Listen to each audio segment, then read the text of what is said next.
Salut à tous, moi c'est Jean et bienvenue sur la chaîne JDTR qui est une marque de sport avant tout. Et aujourd'hui j'ai envie de parler du rapport qu'a la France au sport. Est-ce que la France est vraiment un pays de sport? Parce qu'on a beaucoup de sportifs français qui ont tout simplement déclaré que la France n'est pas un pays de sport et rien de plus pertinent que d'écouter ceux qui sont réellement les plus concernés par la situation, ceux qui sont vraiment la locomotive sportive française tout simplement, la représentation, vous avez compris l'idée. Donc avant de commencer, je vais d'abord vous présenter les produits qui vont bientôt arriver dans la boutique en ligne.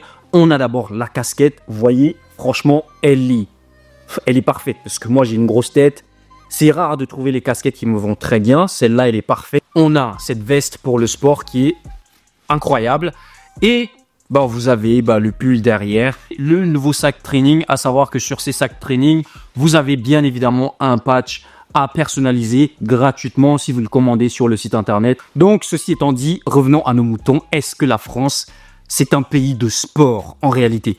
Donc, en fait, on ne peut pas vraiment dire que la France, ce n'est pas un pays de sport parce que la France, c'est un pays qui a énormément de talent. Si vous regardez par exemple dans n'importe quelle discipline, pratiquement chaque week-end, il y a un Français qui performe. Et ça, c'est vraiment incroyable dans beaucoup de disciplines.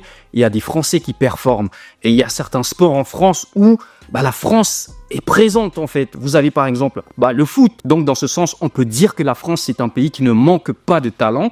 Et on peut même dire que il y a trop de talent en France. Partant de ce constat, on se pose forcément la question: pourquoi les grands sportifs estiment que la France n'est pas un pays de sport? C'est là qu'il faut aller creuser vraiment. Donc, on a d'abord quelques éléments de réponse si on s'intéresse individuellement à chaque sport. Par exemple, dans le football, la France, c'est un pays de foot en réalité. C'est un pays qui a un très bon championnat de foot. Malgré le fait qu'on puisse dire qu'il y a une seule équipe française qui a gagné la Champions League, on peut quand même considérer que la France, c'est un pays de foot globalement. Dans le sens où c'est l'un des pays qui forme le plus de jeunes pépites dans le football. On va pas se mentir là-dessus.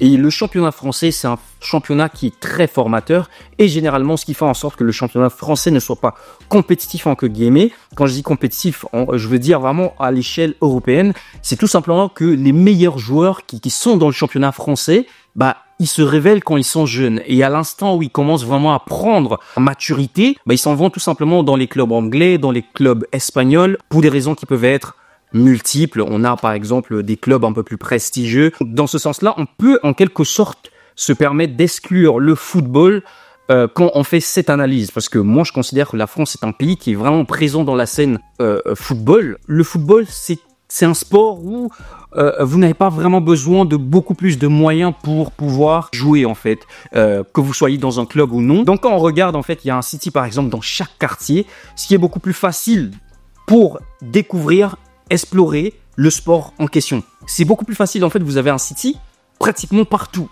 et vous pouvez jouer au foot pratiquement partout. Vous avez besoin de 20 € pour jouer au foot à 10 en fait. Un ballon peut vous coûter une vingtaine d'euros. Vous pouvez jouer à cette balle à 10, 20, 100 si vous voulez avec des équipes qui tournent. On a des clubs qui forment assez bien en France et le foot c'est tout simple. C'est si vous êtes talentueux et que vous êtes au-dessus des autres, vous allez le savoir. Enfin, je dis un truc un peu bête, mais il y a plein de sports où on n'a peut-être pas eu l'occasion de tester, alors que on est peut-être très doué dans ce sport-là en question. Alors que le foot, en vrai, c'est pas le cas. Parce que chacun d'entre nous a déjà pratiquement joué au foot au moins une fois dans sa vie. Et vous avez dû voir si vous aimez le sport ou pas. Et ça, malheureusement, on n'a pas la chance avec tous les autres sports et c'est très très important dans un pays comme la France. Si on prend par exemple le tennis, moi j'adore le tennis et en fait malheureusement les terrains de tennis en France, vous n'en trouvez pas partout. La France est un pays qui a beaucoup de talent, certes, mais ce n'est pas une nation qui a pour culture le sport. Vous voyez très bien dans nos écoles quand vous comparez à certains pays anglo-saxons, en fait il n'y a même pas comparaison. La comparaison elle est limite gênante. Quand vous comparez aux États-Unis, mais c'est pas possible ça, c'est même pas comparable. Vous voyez le traitement qu'ont les sportifs en France. On traite les footballeurs comme étant les gens qui courent juste derrière le ballon. Dans plusieurs pays, les sportifs sont respectés et en France, ils ne sont pas toujours respectés, ils sont toujours vus. Vous avez toujours ce truc-là où on dit vous avez tout dans les muscles mais rien dans la tête. En fait, en France, on a cette facilité à considérer les sportifs comme étant en quelque sorte teubés parce que intellectuellement, ça ne vole peut-être pas haut. Et dans les plateaux télé, vous verrez, la plupart du temps, quand les gens évoquent les sportifs, c'est jamais de façon très positive. Et ça, malheureusement, en France, c'est quelque chose qui est présent dans la société, en fait. Les programmes scolaires, mais en fait, le sport n'est pas forcément mis en avant quand vous êtes très fort en sport et que vous êtes peut-être mauvais en maths ou en français. Vous êtes vu en quelque sorte comme un contre, en fait. Vous n'êtes pas respecté. Vous n'êtes pas respecté alors que c'est quelque chose qui vous passionne peut-être. Et malheureusement, les programmes scolaires ne tiennent pas forcément en compte cette réalité qui est une alternative aussi. Sans oublier que les disciplines qu'on va pratiquer à l'école ne sont pas forcément les disciplines que nous on a envie de pratiquer. Et c'est pas adapté dans ce sens-là. Je sais pas si vous voyez ce que je veux dire. Et au final, même la façon dont c'est enseigné, c'est pas forcément la chose qui vous donne le plus envie. Je sais pas si vous voyez ce que je veux dire. Quand vous comparez avec le système américain où, en fait, si vous êtes peut-être mauvais dans d'autres matières et que vous êtes bon en sport, mais en fait, on vous laisse sous toute votre chance. Vous avez des universités qui se bousculent pour vous avoir, qui vous donnent des bourses, en fait. Parce que le sport, c'est aussi un ascenseur social. Et malheureusement, en France, je ne sais pas si c'est vu de façon positive dans ce sens-là. Et on a du mal avec ça en France. Quand vous regardez par exemple l'AS qui est une compétition entre, je crois, collégiens ou lycéens. Bref, la façon dont c'est fait, tu te dis, c'est pas possible de faire ça. Enfin, il n'y a aucune envie. En fait, moi qui ai toujours été sportif, mais en fait, je suis allé à l'AS peut-être 2-3 fois. Et ça m'a vraiment... il n'y avait pas assez d'enjeux, pas assez de compétition, pas assez d'engouement. En fait, il n'y avait pas ce truc-là. Je prenais plus de plaisir quand je joue au quartier que quand je vais à l'AS, ce qui n'est pas normal. Parce que l'AS, c'est...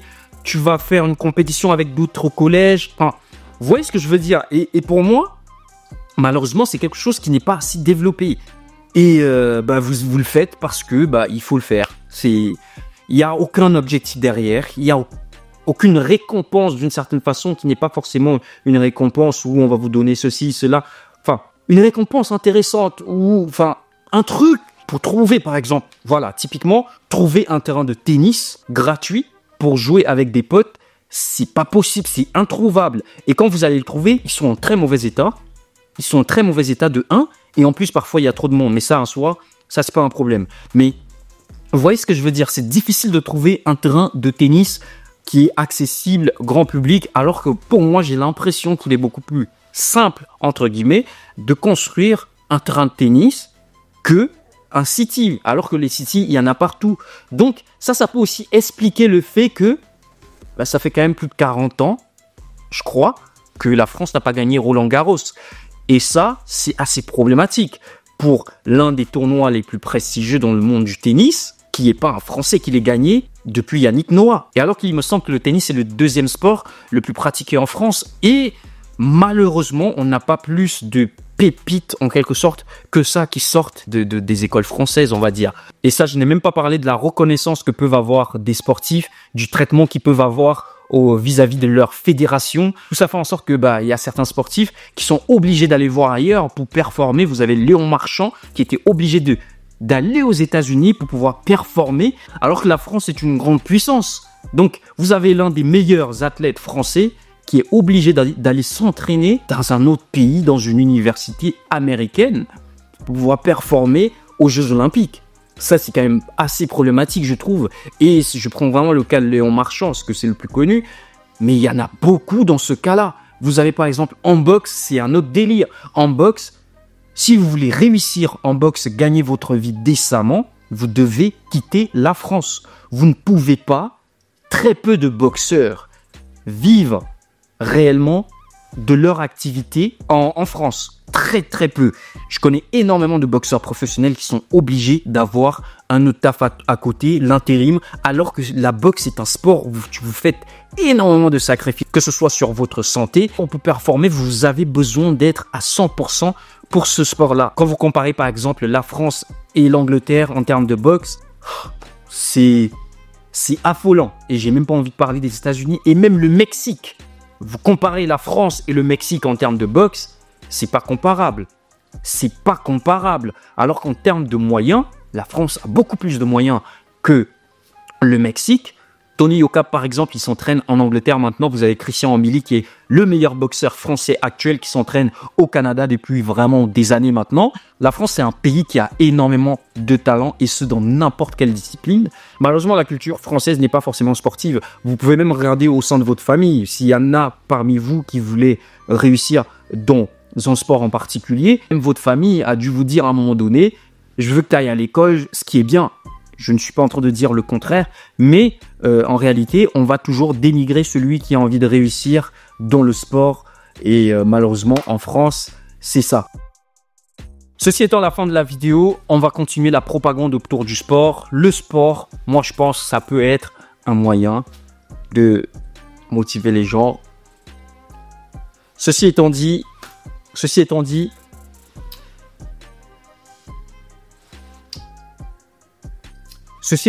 prenez soin de vous, à la prochaine. Je vous prépare une grosse vidéo qui va arriver. C'est une vidéo un peu plus légère où je voulais parler vraiment de ce sujet-là. Je ne me suis pas vraiment documenté avant, c'est pour ça que c'est pas allé en profondeur. Il y a certains éléments de la boutique qui vont bientôt arriver.